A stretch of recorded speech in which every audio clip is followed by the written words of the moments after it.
সোমবার আবারও বাবরি মসজিদের প্রস্তাবিত স্থান পরিদর্শনে এলেন সাসপেন্ডেড তৃণমূল কংগ্রেসের বিধায়ক হুমায়ুন কবির।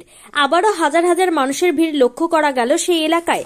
এলাকারই কিছু যুবক বাবরি মসজিদের স্থাপত্যের যে ফলক, সেই ফলকে তুলে দিলেন কবিরের নাম। হুমায়ুন কবির সাংবাদিকদের মুখোমুখি হয়ে আবারও একাধিক মন্তব্য করলেন। তিনি বলেন, কলকাতার ব্রিগেড ময়দানে যে 5 লক্ষ মানুষের সমাগমে গীতাপাঠ অনুষ্ঠান হয়েছে, সেখান থেকেই কার্তিক মহারাজ নিজে বলেছেন মুখ্যমন্ত্রী, পুলিশ প্রশাসন চরম সহযোগিতা করেছে। এই কথা আমি বলিনি, কার্তিক মহারাজ নিজে বলেছেন। আমিও দেখব যেদিন লক্ষাধিক মৌলানার সমাগমে কোরআন পাঠের আয়োজন করব, প্রশাসন কতটা সহযোগিতা করে। তার পাশাপাশি তিনি আরও জানান, আমি এই বাবরি মসজিদ করেই ছাড়বো, তাতে প্রাণ দিতে হয় তাও দেব। ফেব্রুয়ারিতেই শুরু হবে এই কাজ। টাকার প্রসঙ্গেও তিনি জানান, টাকা গোনার কাজ সবারই সম্মুখে করা হয়েছে। কেউ যদি এই বিষয়ে অপপ্রচার করেন তাহলে আমি ছেড়ে কথা বলবো না।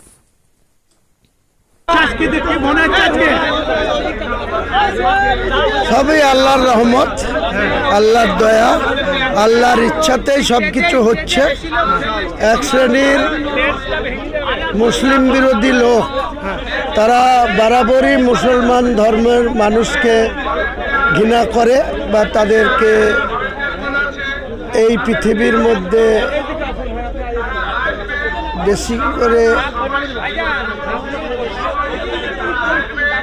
মাটিতে পুঁতে রাখার চেষ্টা করে। সেই সমস্ত মুসলিম বিরোধী যে মানুষ আছে, তাদের আগামী দিনে আমরা শুভবুদ্ধির উদয় হোক। নাহলে মুসলিম শুধু বাংলায় নয়, গোটা ভারতবর্ষের মুসলিম ধীরে ধীরে ইউনাইটেড হবে। আমরা কোনো অমুসলিমকে তাদের ধর্ম নিয়ে কোনো বিরোধিতাও করতে চাই না, তাদের সঙ্গে কোনো সংঘর্ষও করতে চায় না। কিন্তু ইসলামের অধিকার আছে মাথা উঁচু করে সম্মান নিয়ে বেঁচে থাকার। সেই জায়গাটাতে যদি কেউ চ্যালেঞ্জ করে, আমরা সেই চ্যালেঞ্জ অ্যাকসেপ্ট করব। শান্তিপূর্ণভাবে আমাদের ইসলামকে মাথা উঁচু করে বেঁচে থাকার অধিকার মহান আল্লাহ তাআলা আমাদের দিয়েছে, সেটা রক্ষা করে যাব। কোনো শক্তি আমাদেরকে পিছু হটাতে পারবে না। কালকে বলেছিলেন যে 1 লক্ষ হাফেজ মানে কোরআন দিয়ে হবে, তবে ডেটটা কবে করবেন মনে হচ্ছে? ফেব্রুয়ারির প্রথম সপ্তাহে, যেদিন বাবরি মসজিদের কাজ আনুষ্ঠানিকভাবে শুরু হবে, তার একদিন আগে 1 লক্ষ হাফেজ, কোরআনের হাফেজকে গোটা ভারতবর্ষ থেকে, বাংলার 1 লক্ষর মধ্যে প্রায় 90,000 বাংলার থাকবে, 10,000 ভারতবর্ষের বিভিন্ন প্রান্ত থেকে আসবে। গতকাল আপনারা দেখেছেন 5 লক্ষর গীতা পাঠ হয়েছে সনাতন ধর্মাবলম্বী মানুষের। পশ্চিমবাংলার বাইরেও ভারতবর্ষের বিভিন্ন সাধু সন্ন্যাসীদের এই সরকার মদত দিয়ে, কার্তিক মহারাজ বলেছে যে পূর্ণভাবে এই সরকার এই 5 লক্ষ গীতা পাঠের সহযোগিতা করেছে। আমার কথা না, কার্তিক মহারাজ বলেছে যে বাংলার মুখ্যমন্ত্রী তার প্রশাসন ব্রিগেডে 5 লক্ষ গীতা পাঠে সহযোগিতা করছে। তাকে ইনভাইট করেছিল, সে যায়নি, কিন্তু তার প্রশাসনকে গীতা পাঠে ব্রিগেডে সাহায্য করেছে।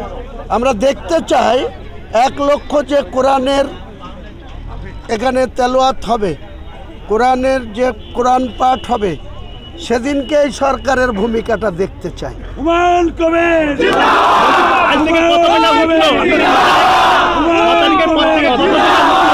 পরে প্রশ্ন, এসব প্রশ্ন ফেব্রুয়ারি থেকে আনুষ্ঠানিকভাবে কাজ শুরু হচ্ছে। ফেব্রুয়ারি থেকে কাজ শুরু হচ্ছে আনুষ্ঠানিক। এই মুহূর্তে একটা অসংখ্য প্রশ্ন আসছে, বাইরে দেশ থেকে যারা টাকা ডোনেট করতে যায়, এরকম কোনো ব্যবস্থা করেছেন কি? কোনো ব্যবস্থা এখনো হয়নি। উল্টো পাল্টা প্রশ্ন করবেন না, ওইসব প্রশ্নের উত্তর আমি দেব না। আমার স্বচ্ছতা নিয়ে কারো প্রশ্ন থাকলে, আমি যে টাকা এখানে দান করেছে, কাল আমার নিজের বাড়িতে অনলাইনে পুরো লাইভ টেলিকাস্ট করে সেই টাকার কাউন্টিং করেছি। যারা শেয়ার করেছে তারা সবাই দেখেছে। এখনও কাউন্টিং কমপ্লিট হয়নি। কাউন্টিং কমপ্লিট হলে মানুষ যে নগদ অর্থ দান করেছে সেটারও জানতে পারবে সবাই। এখন পর্যন্ত ব্যাংকে 2 কোটি কত ঢুকেছে সেটাও সবাই জানতে পারবে ব্যাংক স্টেটমেন্টের মাধ্যমে। আমার স্বচ্ছতা নিয়ে কেউ প্রশ্ন তুলতে পারবে না, আমি সেই সুযোগ কোনো বিরোধীকে দেব না।